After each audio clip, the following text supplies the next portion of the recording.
श्रीलक्ष्मी श्रीमहालक्ष्मी क्षीरसागर कन्यका उत्तिष्ठ हरिसम्प्रीते भक्तानां भाग्यदायिनी।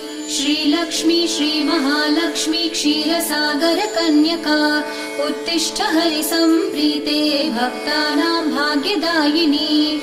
उत्तिष्ठोत्तिष्ठ श्रीलक्ष्मी विष्णुवक्षस्थलालये उत्तिष्ठ करुणापूर्णे लोकानां शुभदायिनी। उत्तिष्ठोत्तिष्ठ श्रीलक्ष्मी विष्णुवक्षस्थलालये उत्तिष्ठ करुणापूर्णे लोकानां शुभदायिनी।